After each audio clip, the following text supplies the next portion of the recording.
Good morning. Today, I'm going to do the hand sanitizer complying with the World Health Organization, which is we need ended up with isopropyl alcohol 75%, glycerin is 1.45%,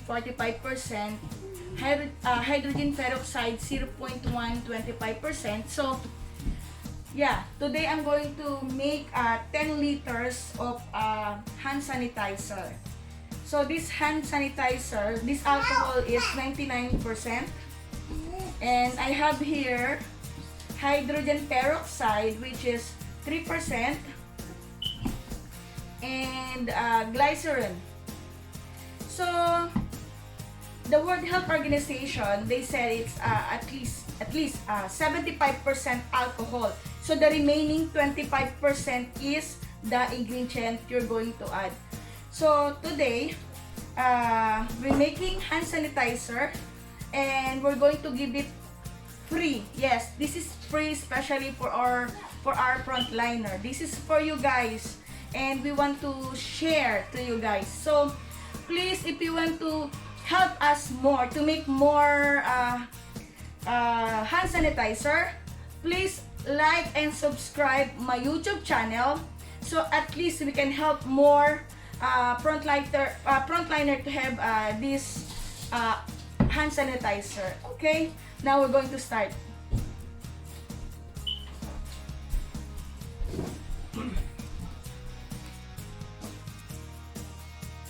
Okay, so today I'm going to make 10 liters of hand sanitizer. But make it sure everything you use, you have to sanitize it. You have to clean it, okay? You have sanitize it. So, if you are going to make 10 liters of hand sanitizer, all we need is, this is 99% isopropyl alcohol.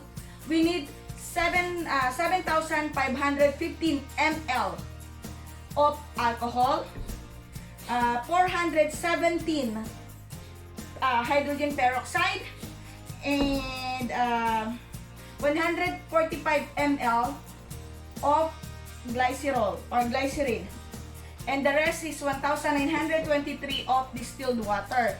So again, as I said, we need 75% ended up with 75% of alcohol. So the remaining is 25%. So now this is 1 liter. So we're gonna pour it.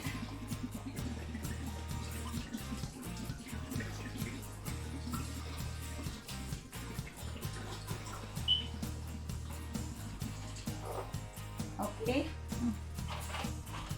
This is 1 liter, and we need 7,515 ml. Yes, 2,000 ml. This is a 2,000 ml now, or 1 liter.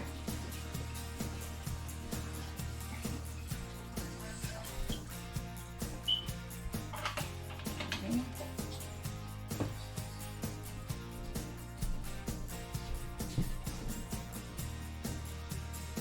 Okay, so this is already 7,515 ml of isopropyl alcohol. Now we're going to add 417 ml of hydrogen peroxide.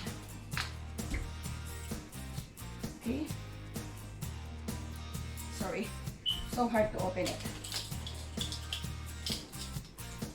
So we need, again, this is we need 417 ml of hydrogen peroxide.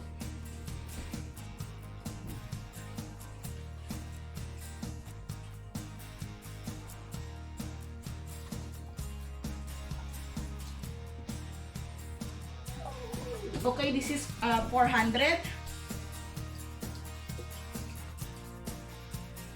And then we need 417 ml of hydrogen peroxide. This is 15 ml. Okay. 415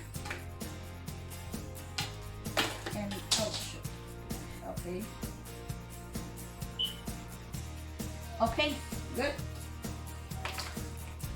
So we already have alcohol, hydrogen peroxide. Now we're going to add glycerin. This glycerin actually, this is good for the for relief of chapped skin, because if we're going to use only hydrogen peroxide, alcohol, and water, it's gonna be dry to our skin. Okay, so we need is 145 ml. So this is 120.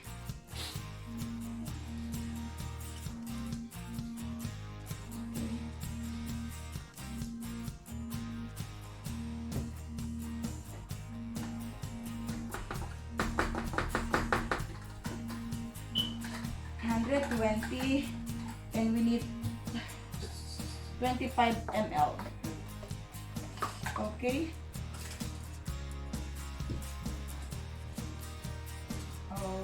Okay. 120, 135, and we need 10 more. 1, 2. Okay, so we have to mix it, and then now we're going to add 1,923 ml of water. This is distilled water. If you don't have distilled water, boiled water at least 30 minutes. Okay?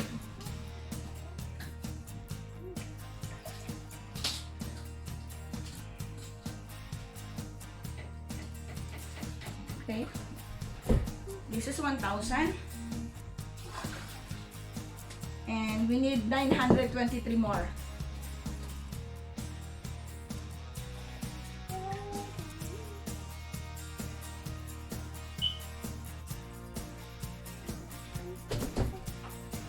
And this is 1,900. And we need 23 more.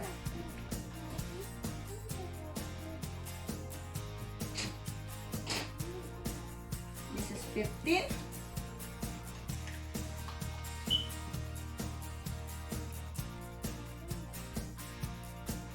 This is 20.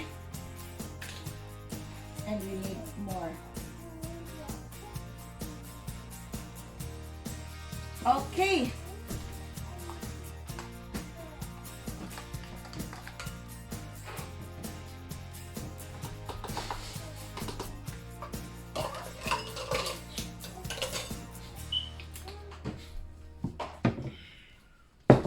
Okay, so this is our hand sanitizer now. So once again, if you're making 10 liters of hand sanitizer, you need is 7,515 ml of alcohol, or 7.5 liters, 7.515 liters of alcohol, and then 417 ml of hydrogen peroxide, which is 3%, and also 145 glycerin, and 1,923 for the distilled water.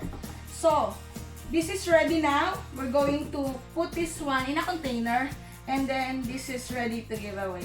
So please like and subscribe. My YouTube channel is Gracia Bell, and if you subscribe and like, you help also our frontliner, because the more you like, the more you subscribe, they have more hand sanitizer.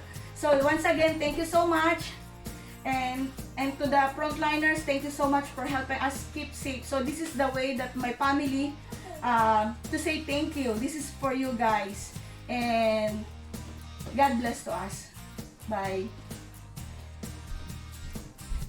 Hello.